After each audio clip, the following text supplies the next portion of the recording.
Pegue seu vape e sente no sofá. Começa agora mais um VaporaCast.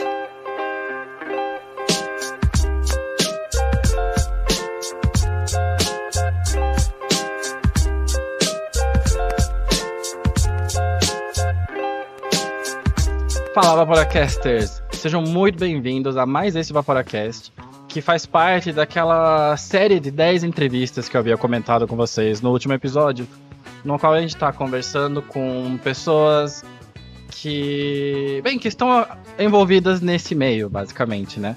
Hoje a gente tem a presença maravilhosa de uma pessoa que a comunidade já conhece muito bem, porque ela tem participado dos debates a nível de Senado, na verdade em todos os debates. Então, por favor, seja muito bem-vinda, Ingrid Dragan Taricano, toxicologista. Seja bem-vinda ao VaporaCast. Muito obrigada, Miguel. Eu fico assim muito feliz pelo convite e muito honrada de poder falar para esse público todo. E fico aqui à disposição, pode perguntar. Muito obrigado. Então, Ingrid, eu acompanho muito, basicamente tudo que é a respeito do vape e redução de danos, né? A gente já conversou, a gente já se conhece pessoalmente, então você sabe muito bem o que eu penso a respeito. Mas eu sei que para você é um assunto, eu posso dizer, novo, uma coisa assim que você tem olhado nos últimos anos. E, na verdade, eu vou guardar essa pergunta para depois. Vamos começar pelo começo. Ingrid, quem é você na fila do pão? Me dá uma carteirada, por favor.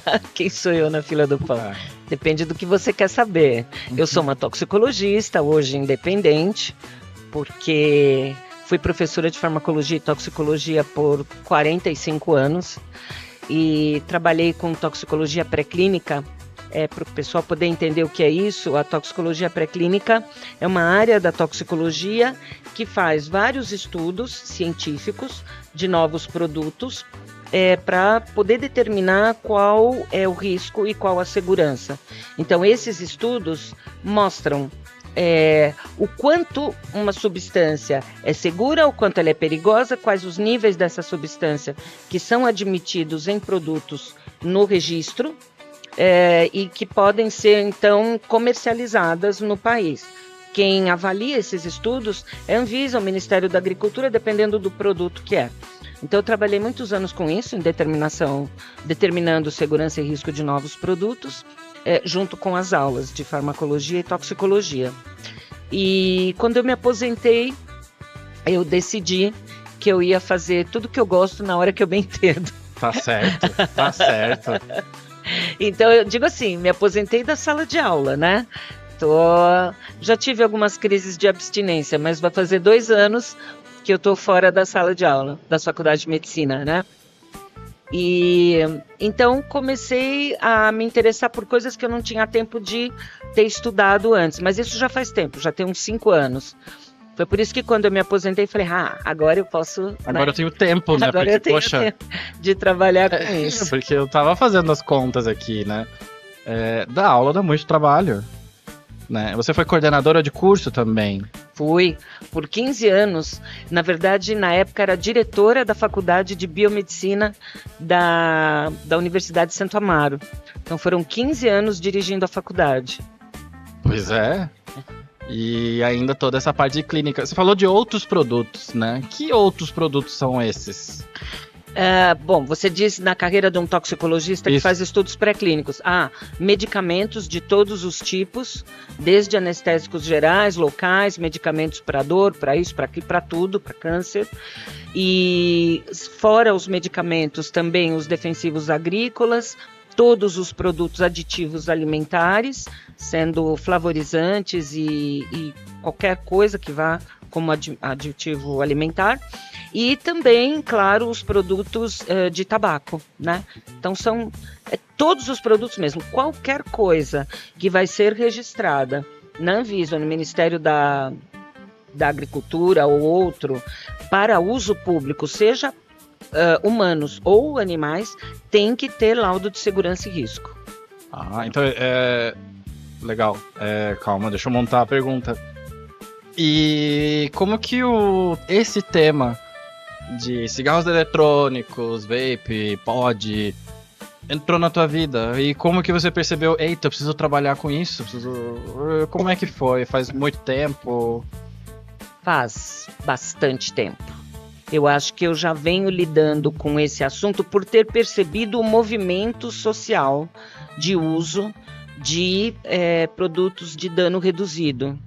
E esse uso, esse movimento social chama a atenção de qualquer profissional da área da saúde. Você diz nosso movimento? É, o movimento o movimento do consumidor, exatamente. Isso chama a atenção, porque de repente você olha e fala, meu Deus, que produto é esse? Do que se trata?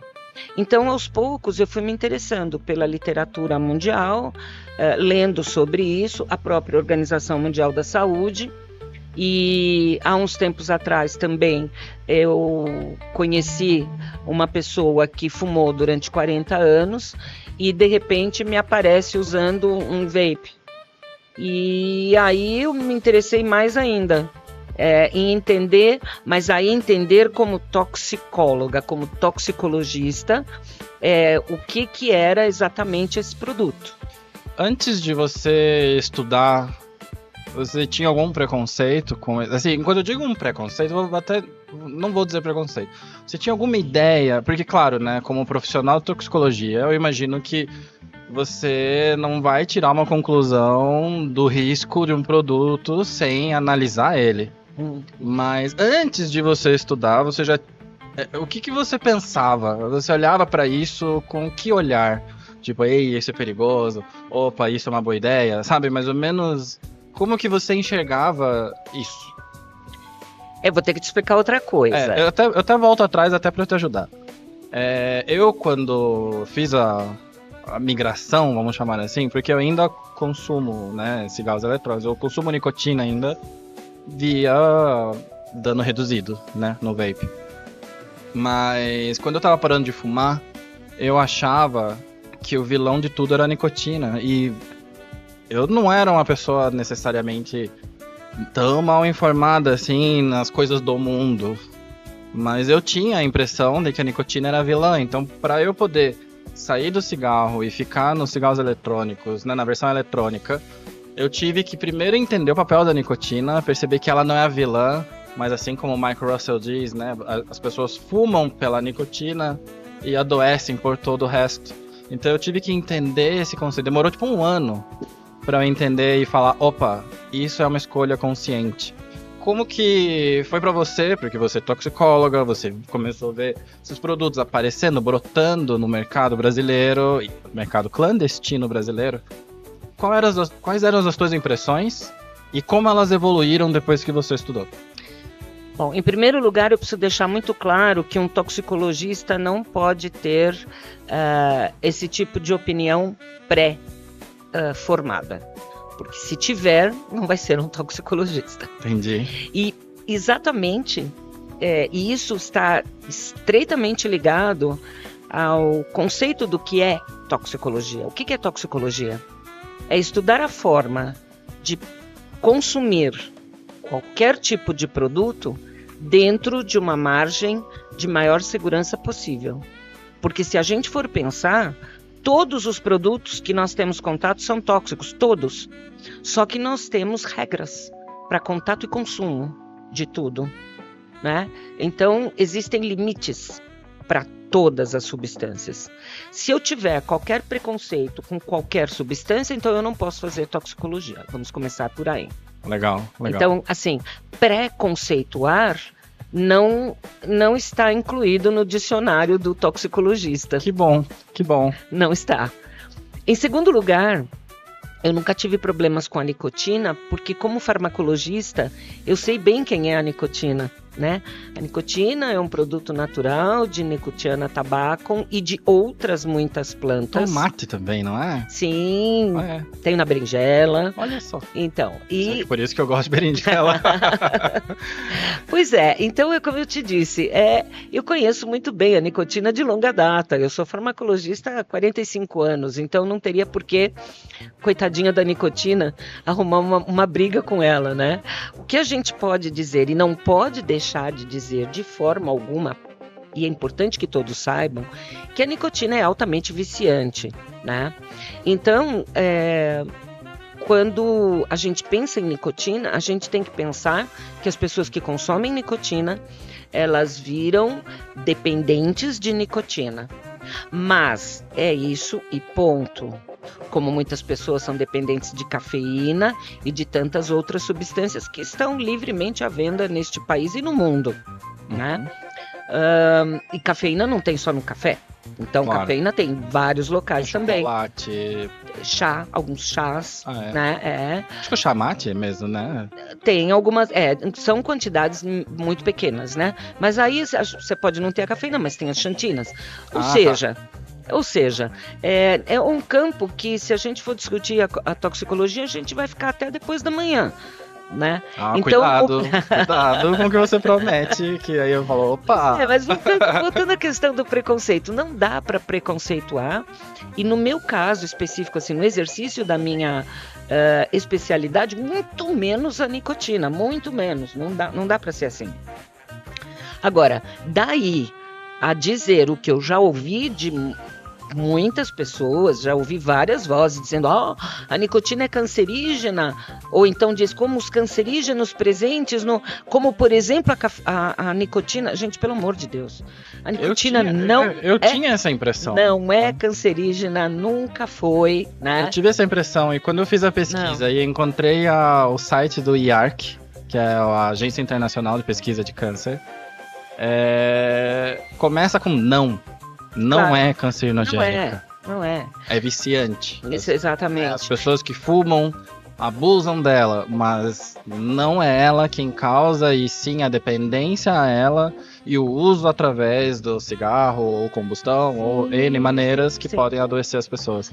Na verdade, assim, eu me lembro, agora você falando, me lembrei de uma ocasião, eu estava dando aula num curso de pós-graduação, de um instituto que é uma referência para alunos que estavam se especializando na área de oncologia, e saiu essa discussão.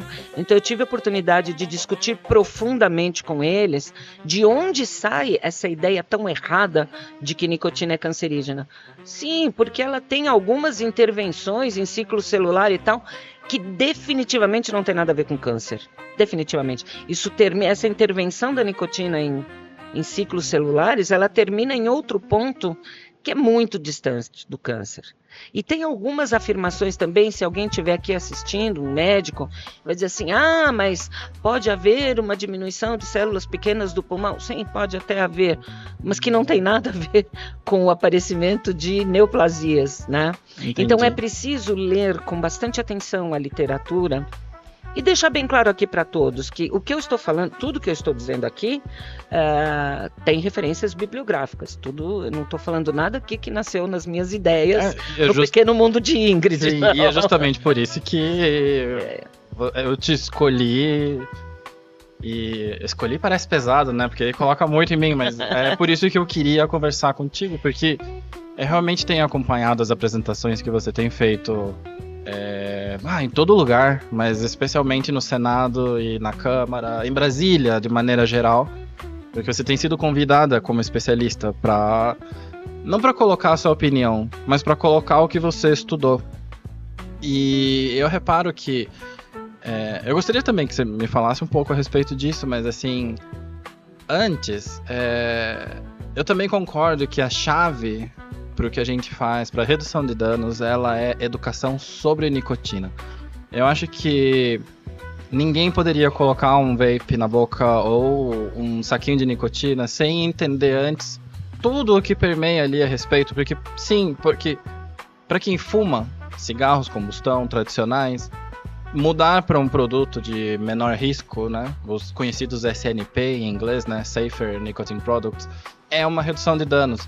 Mas para quem não fuma e não tem esse costume, acaba sendo uma exposição. E eu acho que as pessoas, especialmente aquelas que não fumam, elas precisam entender que, não vai te causar câncer, não vai te matar, sendo bem direto, mas talvez você esteja fazendo uma parceria pro resto da sua vida.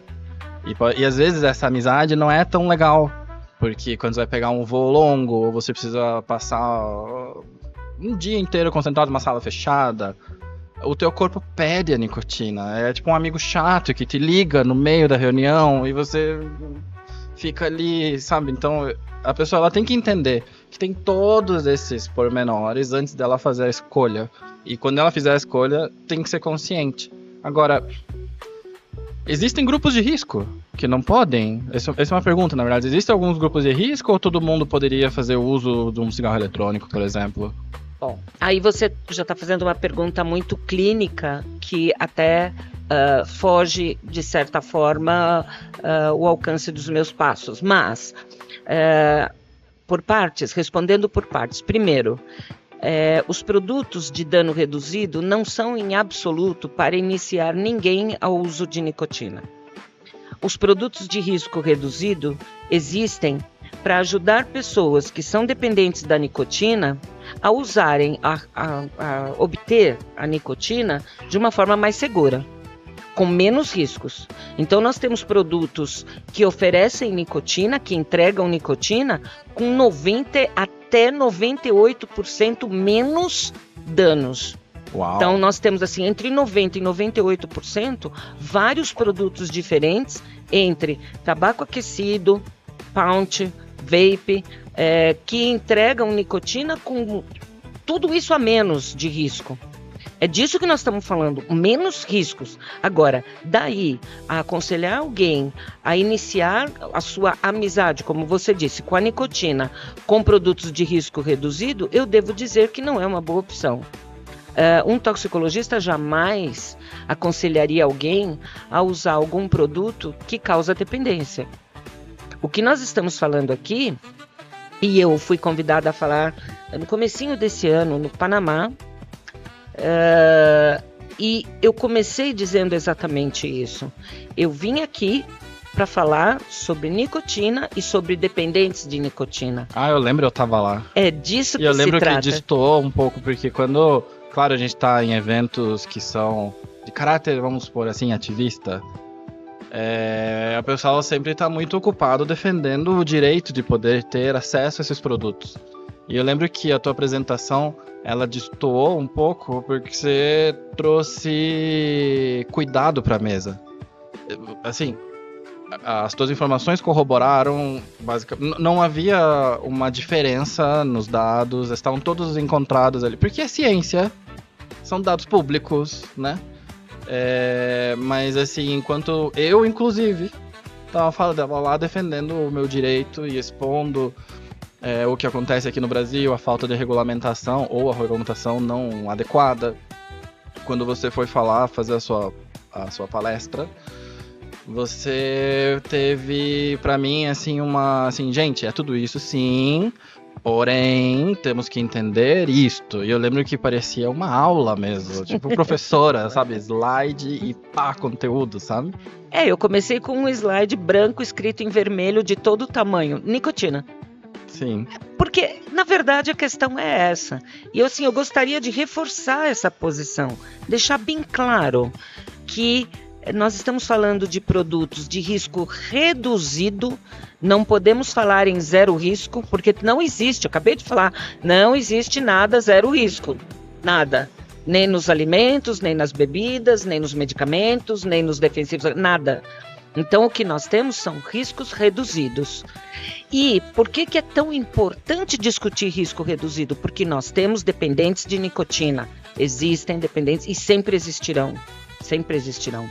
Então, para estas pessoas, é direito, é dever da ciência e da própria medicina oferecer uma saída que tenha o risco reduzido. É disso que estamos falando. Repetindo, o que temos à disposição hoje é o cigarro eletrônico, o vape, né, que é uma forma de entrega de vapor. A disposição, assim, a nível global, né? Exatamente, a nível global. As coisas que existem, não necessariamente que tem à disposição no Brasil. Não. Aí não consigo nem te dizer, porque nós estamos trabalhando com um mercado que não é um mercado... Eu consigo, porque eu acompanho como ativista, como coisa, assim, né? É um mercado que não é oficial, que não é regulado, mas o que é que existe no mundo, né? É o cigarro eletrônico, ou seja, o e-cigarette, que é o vape, ou pod, ou, né?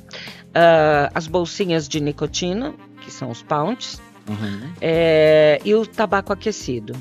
No Brasil, pouquíssimo conhecido. Tabaco aquecido praticamente não é conhecido. Não entra aqui, né? Não. Nunca vi. Assim, já vi, mas era gente que trouxe de fora. Sabe? Então, para explicar para o público o que é o tabaco aquecido. Explica um por um. Vou explicar. O tabaco aquecido é um equipamento, pequeno, né? Assim, eletrônico, que você tem que carregar a bateria, e ele tem um lugar onde se coloca um stick que parece um cigarro, pequenininho assim como o meu dedinho. E ele é feito de tabaco preparado para esse fim, laminado, ele não é picado, né? Ele é laminado e é colocado ali dentro. Tem toda uma tecnologia que eu não vou conseguir explicar, isso fica para o professor Roberto Sussman, que é um expert nessas coisas, mas você encaixa esse stick e ele aquece, o equipamento aquece esse stick. Então, quando você vê, parece que tem uma fumaça saindo, a pessoa tem a impressão de que ela está fumando. Mas não se trata disso, porque não tem combustão. Você citou aí uma frase que é clássica. As pessoas não morrem da nicotina, elas morrem do alcatrão. Da onde sai o alcatrão? Da queima, da combustão do tabaco. E é disso que nós estamos falando e é disso que nós estamos fugindo. Então, quando você fala em redução de dano, automaticamente você está dizendo não pode existir combustão. Zero fogo. Isso me trouxe um negócio na cabeça, porque eu lembro que quando eu estava pesquisando alternativas e métodos para parar de fumar, eu lembro que eu me cruzei com um cigarrinho de alface que existe por aí. E na minha cabeça... Não, pois é, mas eu vi... E também, assim, a nível internet, tem gente que enrola a camomila e outras ervas e acaba fumando. Então, no fim das contas, essas outras alternativas, vamos supor assim, elas são completamente vãs, porque todas elas queimam. E aí é pior até, porque o fumante não tem a nicotina, continua com vontade, só tem o veneno, no caso. Até porque eu não sei, agora se você me perguntar, você vai me pegar de jeito, porque eu não sei quais são os produtos da combustão do alface. Mas é combustão, né? Então, mas com certeza tem e não são bons. Claro. Toda vez que você põe combustão. Então, voltando a essa questão do tabaco aquecido, um dado interessantíssimo é o dado do Japão. O que acontece no Japão? Japoneses sempre fumaram muito. Cigarros a combustão, muito. Mas é muito, põe muito nisso. E foi introduzido no mercado japonês o tabaco aquecido. E houveram, assim, o número de pessoas que trocou o cigarro a combustão por tabaco aquecido no Japão é imenso. E rápido, né? Muito rápido, com uma redução de danos que chega a ser em torno de 95% a 98%. E junto, acompanhando isso, eu não tenho agora de cor qual é o valor, mas é uma taxa imensa de redução de câncer. De pulmão, principalmente. Já estão experimentando resultados. Já tem resultados sendo visualizados. Porque resultados assim, eu conheço os da Suécia. Sim, que é uma menos outra 41%. questão. Eu já chego lá. O do Japão já se nota. Né, no Japão já se percebe uma redução de doenças pulmonares e câncer pulmonar a partir do crescimento do número de usuários de tabaco aquecido. Então agora vamos para o outro produto que é, então, como você disse, já que você tocou em Suécia, o Pound. O Pound, ele é histórico, ele tem uma história na Suécia, não é uma coisa de hoje, não é uma coisa de moda, lamento, senhores, mas não é. É mais antigo do que andar para frente, porque os agricultores e também pescadores suecos, eles não tinham tempo e não tinham condições de parar para fumar. Parar o trabalho para fumar. Então o que eles faziam? Eles picavam e enrolavam o fumo e colocavam entre a gengiva e a bochecha. E ficavam horas e horas com isso, então com isso eles tinham a nicotina. Mas o que foi acontecendo? Os dentes ficando muito amarelos, marrons até. Na época eu chamava isso de black snus. Snus preto. Ficava tudo preto, tudo escuro, babando preto e por aí afora. Imagina. Um dia, alguém teve a brilhante ideia de pegar o fumo e cortar um saquinho de chá, tirar o chá e colocar o fumo picado ali dentro e colocar então no mesmo lugar. E aí começou, assim, claro que isso diminui muito essa, digamos assim, baba marrom e tudo isso. Então aquilo se tornou um negócio muito interessante, assim nasceu o snus. Ele passa até a ser fabricado, snus e tal. E hoje, numa versão muito mais moderna, é um saquinho, também de um produto, um invólucro que... Parece chá, parece o saquinho de chá. Parece, e ele dentro, né, o que a gente tem é um outro produto, que eu não sei se é um gel ou alguma coisa parecida com isso, embebido em nicotina. Então é um produto de nicotina. Os que eu abri... Eu não lembro a marca. Uma das marcas... Era uma marca sueca mesmo. Swedish Match. Enfim. Eu abri ele, é tipo um pozinho. Então, tem vários tipos de preenchimento. Cada marca tem o seu. Cada um tem a sua tecnologia, mas na verdade o que a gente tem? Em resumo, é uma forma de entrega de nicotina. Ponto. Né? Na Suécia, a gente tem uma diminuição para mais de 40% de ocorrência de câncer de pulmão, por exemplo. Por quê? Porque os suecos usam isso, é uma coisa que vem da tradição deles, né? É histórico. E no resto do mundo a gente tem posições a favor e contra, tem países onde não pode usar o pound, outros são privilegiados. A Suécia, apesar de ter uma posição que é diferente da comunidade europeia, ela tem toda a permissão do mundo para usar, até porque realmente é uma coisa até folclórica. Mas a gente tem outros países fora da Europa que usam e aprovam, né? Então, assim... hoje em dia eles estão bem difundidos, assim. Muito. Claro, não andei na Europa inteira, eu só conheço 2 países lá, mas lá tinha. Na Polônia tinha. Sem o trocadilho da latinha. É uma latinha, gente. É uma latinha. É uma latinha. É uma latinha que parece uma latinha, as mulheres vão saber, uma latinha de pó compacto. Tem até uma tampinha em cima, quando você termina de usar o produto, para não jogar em qualquer lugar, você coloca ali e tampa. Então tem um recipiente, Isso eu achei a cereja do bolo, assim. Exatamente. Porque aí tem toda uma questão ambiental e tal, que se a gente, terminando de falar então desses produtos, o vape, que nós sabemos que é um líquido que veicula a nicotina e é aquecido. Né? E ali são adicionados então sabor, né? E aroma. E a partir daí é que nasce toda a discussão brasileira, porque aqui no Brasil a gente não tem a prática nem do tabaco aquecido, nem do pound, mas a gente tem o vape, né? E aqui o vape que é o popular. Exatamente, ele que é o popular, ele que ganhou popularidade, e aí vem toda a discussão, de novo, não é aquecido, desculpa, não tem combustão, ele é aquecido, e em sendo aquecido, aí agora a gente começa uma discussão de toxicologia. Ah, legal. Agora a gente põe um pé na toxicologia, porque eu digo assim, é aquecido quanto? Claro. Esta é a primeira pergunta. Por quê? Porque, gente, desculpa, mas é uma coisa óbvia, né? Não devia nem precisar falar, mas a gente tem que falar, porque tem muita gente que ainda não entendeu. Que é assim, quanto mais quente, maiores as transformações químicas, maiores os subprodutos. Quanto menos quente, menores as transformações químicas, menores a quantidade de subprodutos. Quantidade e qualidade de subprodutos.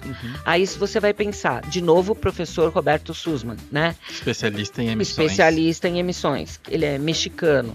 Então, assim, o quanto de watts pode ter? Quantos volts pode ter? São coisas diferentes. Quantos ohms pode ter? Essa parte eu adoro, né? Então, é uma discussão... Exatamente. É uma discussão muito, muito profunda, mas o que eu vou dizer para qualquer um entender, que é o conceito da toxicologia. Até 6 watts, até X volts, até X ohms, a gente pode permitir. Por quê? Porque nós vamos ter, por exemplo, uma presença baixíssima de formaldeído, baixíssima, irrisória. Aí, isso nesses limites é porque você está tentando controlar qual que é a temperatura ideal para uso com risco reduzido. Não só a temperatura, mas todo o contexto do aquecimento. Porque, desculpa interromper aqui. Tá, só termina um e eu volto. Você vai ter níveis detectáveis, sim, baixíssimos de formaldeído, E eu nem vou entrar nessa discussão, porque a gente tem formaldeído em esmalte, em coisa de cabelo, um monte de coisa. Então, assim, é uma questão, de novo, de toxicologia, de dizer, olha, o nível é esse, mas que isso não pode. E um nível indetectável de acroleína e indetectável de nitrosaminas. Se a gente determina qual é o limite da wattagem, da voltagem, dos ohms e tudo mais. Então não adianta, é infértil, é árida a discussão de dizer, tem este subproduto, tem aquele subproduto. Eu vou te perguntar, em que condições físicas? Isso. E a pessoa não consegue responder, eu digo, então, vamos conversar com os físicos, vamos conversar com a toxicologia e vamos dizer, olha, pessoal, só podemos fabricar produtos até tantos ml, com tal tipo de aditivo, com tanto de relações eletrofísicas ali, como eu já disse, vou repetir, watts, volts e ohms, e a partir, acima disso, não abaixo disso, sim. Abaixo disso, sim. Então, aí a gente vai ter, este produto é realmente de risco reduzido. Agora, ficar discutindo no genérico, no sobrenadante, claro. E dizendo, olha, nós temos nitrosaminas matam, nós temos acroleína é um outro caso, que as pessoas alardeiam aí a bendita da acroleína. Vai lá no IARC, já que você citou o IARC. É classificação 2A. O que está escrito no 2A? Provavelmente cancerígena. Mas não está lá como cancerígena. Por quê? Porque ela demonstrou ser possivelmente cancerígena para animais. E para humanos não está determinado, não tem documentação. Tem algum outro alimento que está no 2A? Só para dar um exemplo. Alimento não. O que eu posso te dizer é alimentos que têm acroleína. Pode ser. Churrasco. Olha só, a gente do Sul... Churrasco. Não faz assim, porque outro dia, até, volto a repetir, na Assembleia Legislativa do Rio Grande do Sul, eu falei e os gaúchos saíram em defesa do churrasco, então eu volto, me dirijo a vocês, gaúchos, novamente. Não estou falando mal do churrasco, mas quando me perguntam o exemplo, eu não posso deixar de dizer que tem acroleína. Agora, também tem, que dentro de níveis seguros e tal, eu nunca vi nenhum gaúcho e ninguém morrer de churrasco. Então veja que a quantidade de acroleína que tem. Ou falarem, acabem com o churrasco porque tem acroleína. Não, pelo amor de Deus. Eu quando chego no Rio Grande do Sul, a primeira coisa que eu vou procurar, obviamente, são as churrascarias. É obrigatório, né? E o gaúcho que não come churrasco devia ter seu CPF alterado para outro estado, né? Para esclarecer, quando você me perguntar isso, eu vou lhe dizer, a carne na brasa, ela acaba tendo como produção subproduto acroleína, em níveis que dá para todo mundo saber que são seguros, porque a gente come churrasco uma vida inteira e tá tudo bem. Então, de novo, voltando, fala assim, mas o cigarro, o vape tem acroleína. Tá, mas eu vou te perguntar em que nível? Quanto, né? Quanto, né? Entra na mesma discussão. E também alguns produtos que são usados em academia, tem acroleína, para melhorar a performance e a obtenção de resultados. Então, é o que eu te falei. Sem falar, se a gente não entrar na discussão quanto e quais as condições para que a gente chegue neste tanto, não dá para discutir. E o que eu tenho visto, infelizmente, de muitos profissionais, é um alarde enorme com as substâncias que podem potencialmente ser encontradas em vapes e sem discutir essa coisa tão profundamente. Tá, eu vou fazer uma pausinha, porque eu quero pôr um ponto, mas eu vou voltar exatamente nesse ponto aqui do quanto. Eu acho que a gente, assim, claro que eu não estou propondo para que a doutora Ingrid faça um estudo, mas eu me coloco à disposição. Porque eu uso não uso pods, eu uso mod, né? Então é aquela versão que é toda reconstruível e tudo mais. Até porque eu sou engenheiro eletricista, eu adoro ficar nerdeando sobre essa parte, assim. E quando você falou, a gente precisa saber qual que é a resistência, qual que é a potência, qual que é a tensão, né, que está sendo aplicada ali, eu gostaria de incluir nisso também do que é feito esse material. Ou seja, no cigarro eletrônico, assim, porque eu venho do sistema aberto da época que não existia fechado, né? É daí, por isso que eu uso aberto. E também porque não gero lixo, e aí eu fico comigo, mas ok, essa é uma escolha minha, né? A gente vai chegar num ponto dessa discussão mais além também. E, assim, a comunidade, ela tem experimentado diversos metais. E ao longo do tempo, e inclusive vários não usem esses outros, como titânio, Titânio é um que a comunidade, por si só, não recomenda que se use, porque quando aquecido a partir de um certo ponto, cria óxidos que são muito perigosos. Então, lá no começo, o pessoal usava. Hoje em dia, você não consegue nem achar mais para poder comprar o fio. Até consegue, mas tem que ser um lugar muito especializado lá fora, e imposto e tudo mais. Mas eu sempre recomendei para o pessoal, né, no podcast e tudo mais, para encontrar o seu sweet spot, porque como as coils, as bobinas são variadas em diâmetro, a massa muda muito.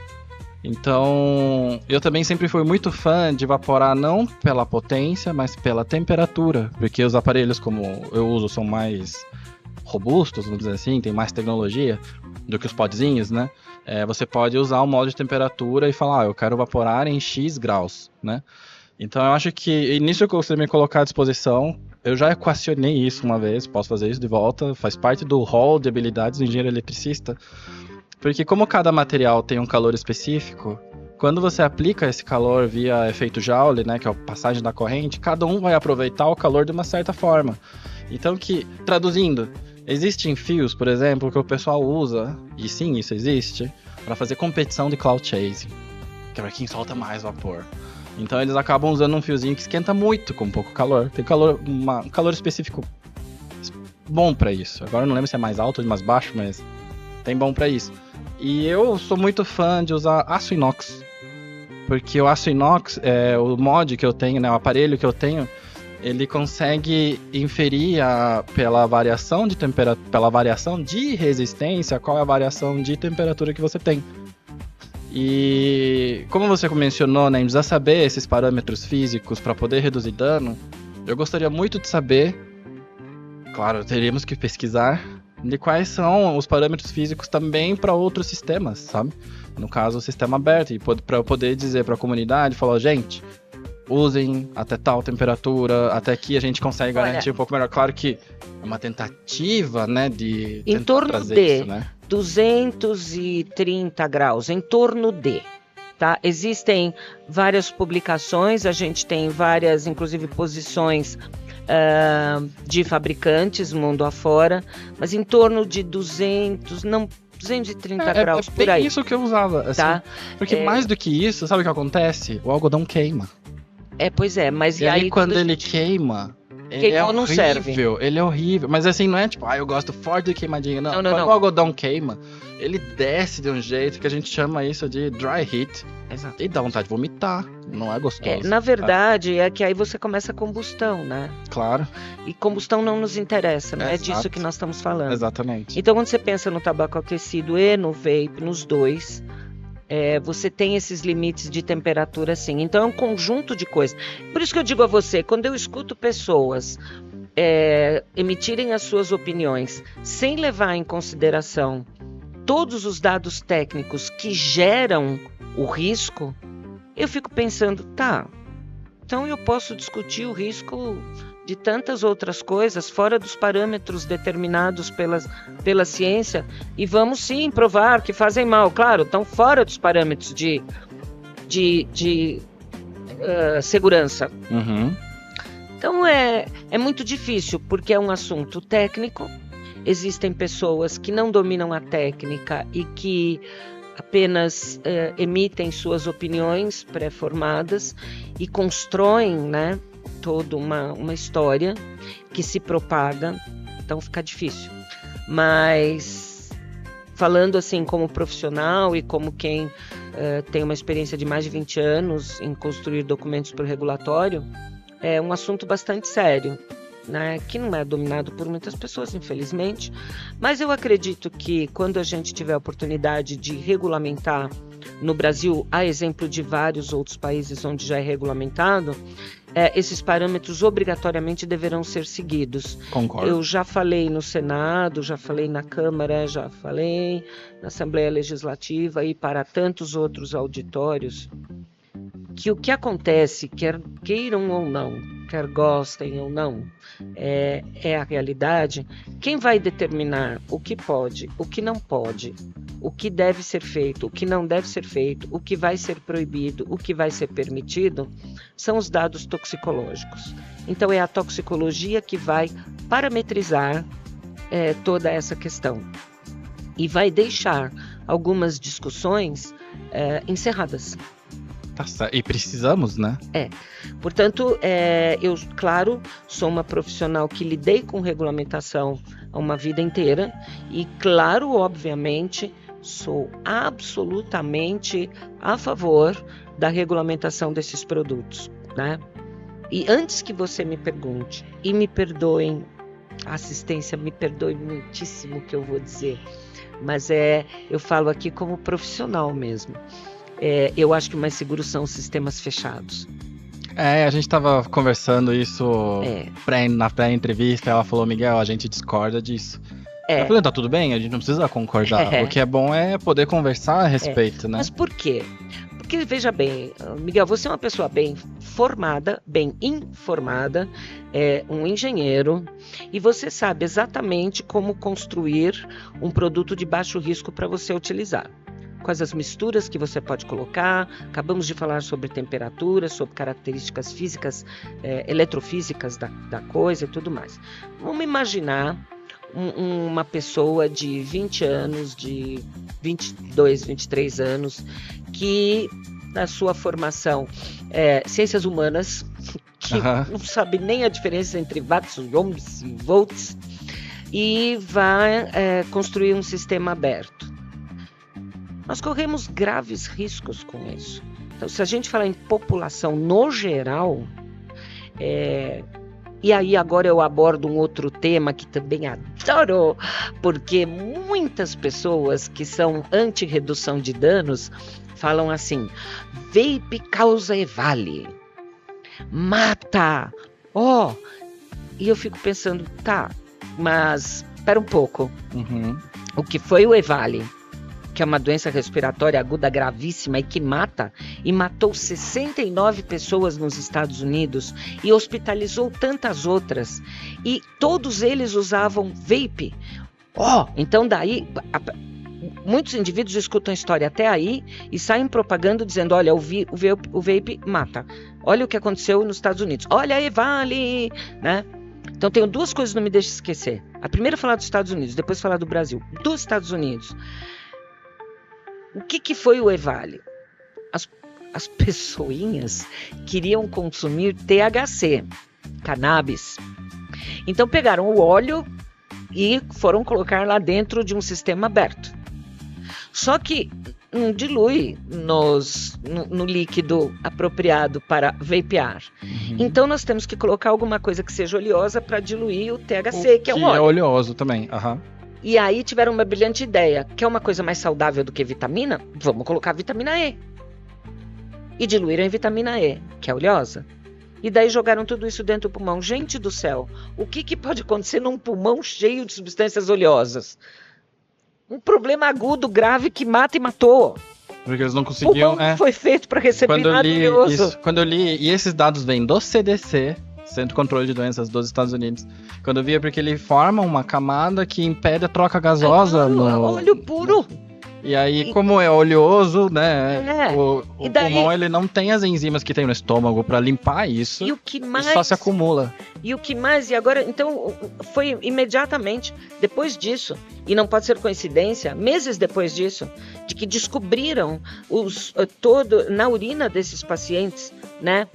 Os metabólitos de THC e tudo mais, e conseguiram unir os pontos e descobriram o que era. Ok, então acabou EVALI. Exatamente. Mas por quê? Porque FDA foi lá e fez a sua parte. Fez a sua parte de colocar ali para a população, a proteção para a população, né?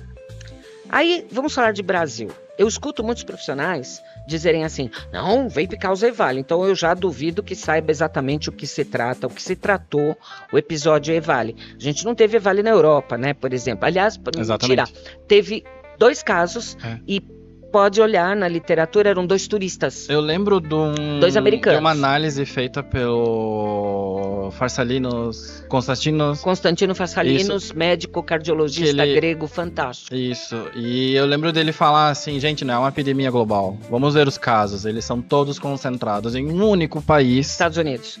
Numa região específica. Sim. Então, e aí, claro, né, todo mundo... Porque eu já vaporava quando veio as notícias de EVALI. E isso aconteceu em setembro, porque eu lembro que era perto do meu aniversário.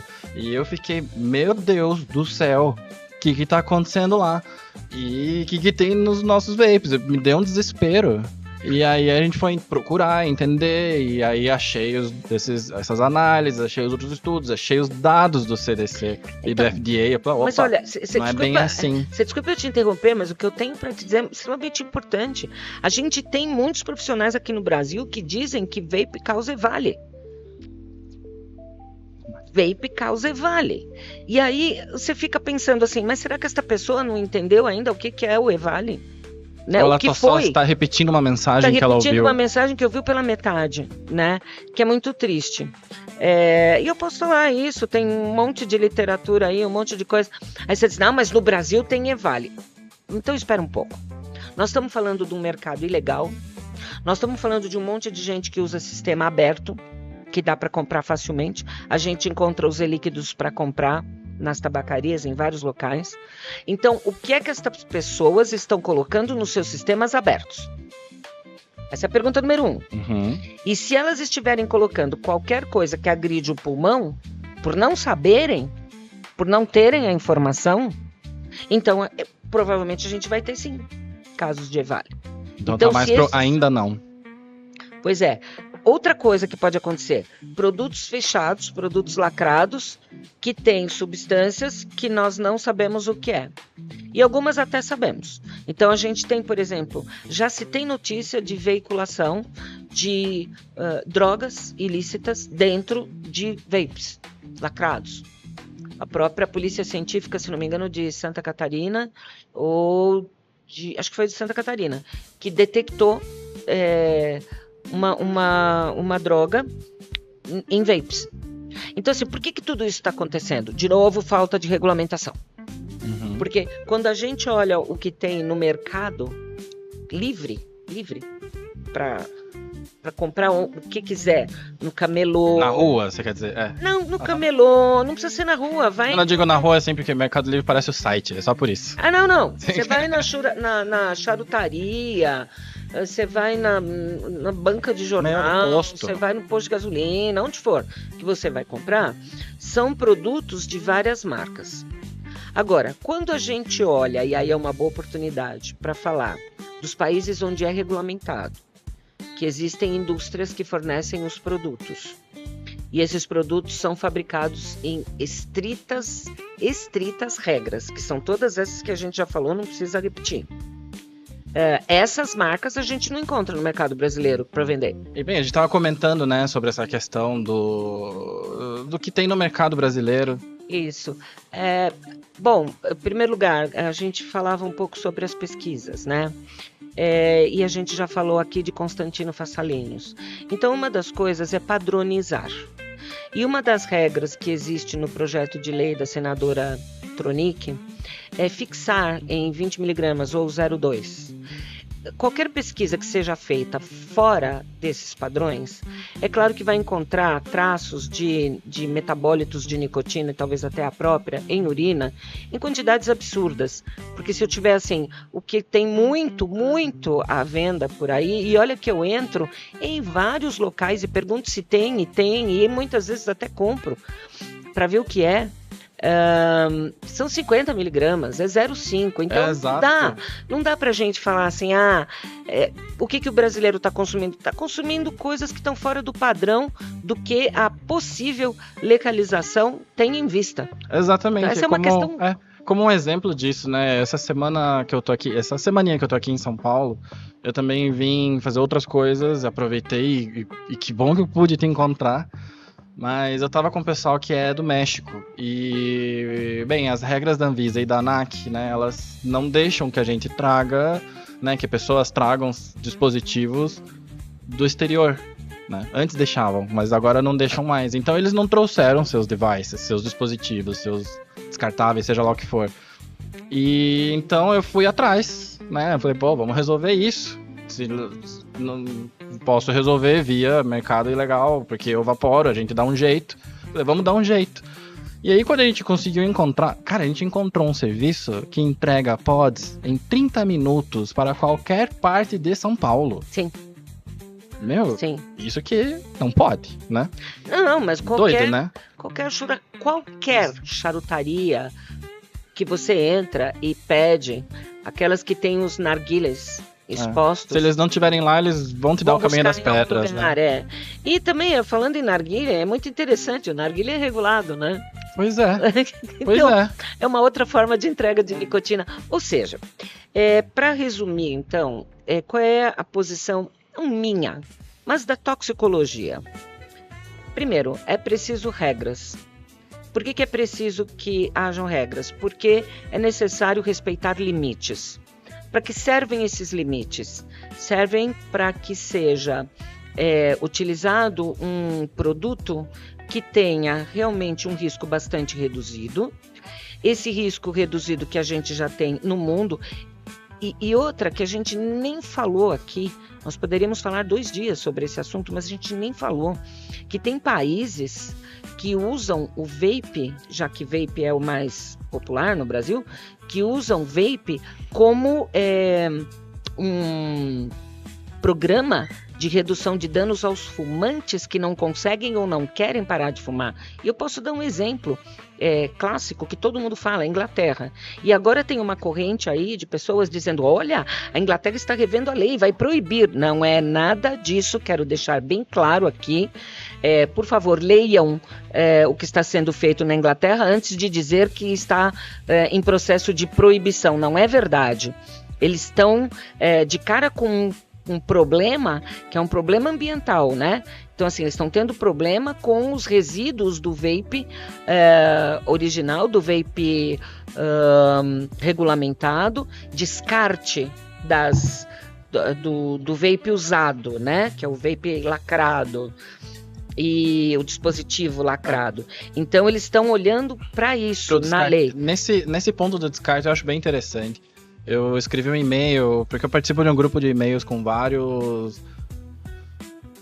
pessoas ao redor do mundo que a gente discute isso. E uma pessoa bem conhecida chamada Clive Bates estava justamente chamando a atenção para esse ponto. E eu lembro que esse assunto de baterias eu acompanho de perto, porque é a minha área natural, né, de trabalho. E foi proposto em Bruxelas em 2020... essas ações que estão começando a entrar em vigor agora. E a indústria do vape mesmo, ela tem já se preparado. Aliás, esse tempo foi necessário para que todas as indústrias que usam baterias portáteis, que segundo a categoria da Comissão Europeia é menos de 5 quilos. Então é bastante gente. Está tendo que adequar as regras para diminuir desperdício. E tem outra coisa, não é só isso, mas também o que a Inglaterra discute hoje no parlamento é que como regrar corretamente esse descarte. Isso é uma coisa que está sendo discutida e realmente isso vai ser... e precisa. Vai ser regrado.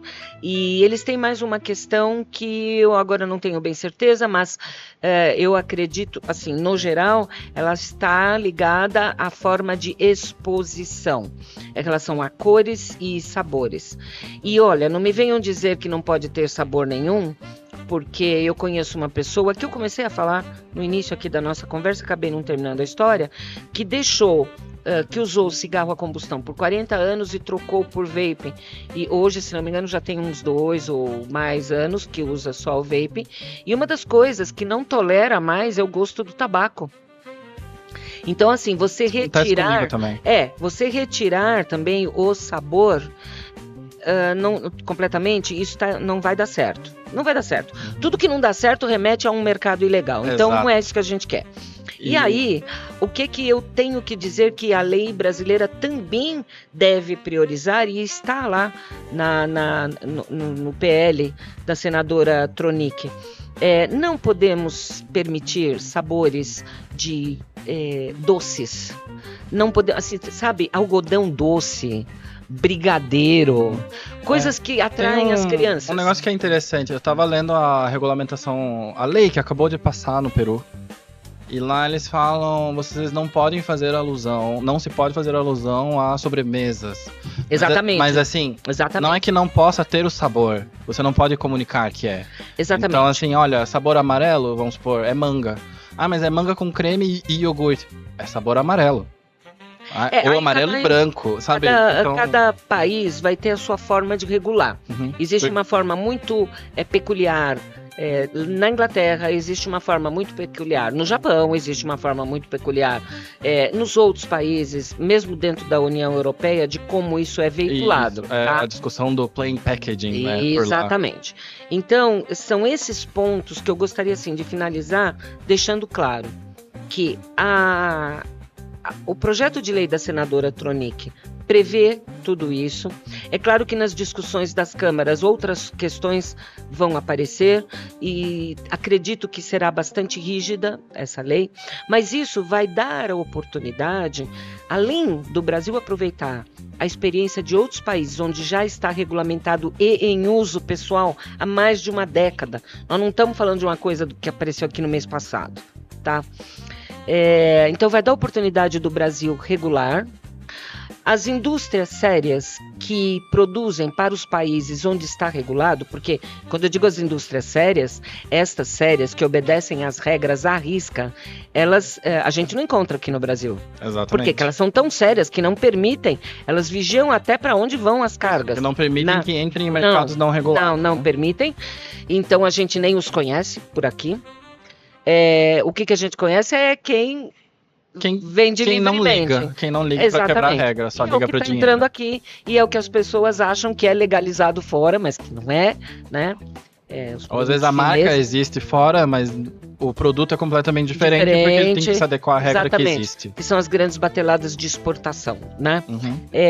Então é importante lembrar esse regramento sobre o que falamos aqui o tempo todo, não só de sabor, mas de volume, não pode passar de 20 ml, tem que ser uma coisa pequena, toda a eletrofísica desse negócio, e tudo isso que a gente está falando em cima de literatura importante, mundial, definida, e dizer também que eu gostaria de deixar essa mensagem, sabe, de antes das pessoas se apropriarem de notícias, por favor, consultem a literatura científica, consultem o que vem depois daquela frase, para não ficar repetindo uma frase como se ela fosse verdade. A gente sabe da semiótica psicanalítica, e isso é uma coisa que tem sido muito usada aqui, nessa dicotomia, nessa política contra a favor, é semiótica psicanalítica. Você fala 30 vezes uma mentira, ela passa a ser verdade, né? E a gente tem visto isso.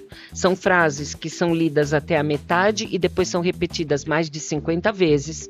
E quando a gente vai olhar a literatura séria, tem um capítulo inteiro de continuação e não é bem aquilo que está sendo dito. E para terminar, era o que eu ia dizendo ali, preciso terminar esse recado. Muitos profissionais têm dito que tem filas de EVALI pelos pronto-socorros, pelos consultórios e tal. Com certeza, isso é devido a produtos que não estão regrados, e a regulamentação vai acabar com isso, como aconteceu nos Estados Unidos. Mas de verdade mesmo, eu não tenho observado dados que eu tenho coletado em pronto-socorro de presença de EVALI nessa quantidade.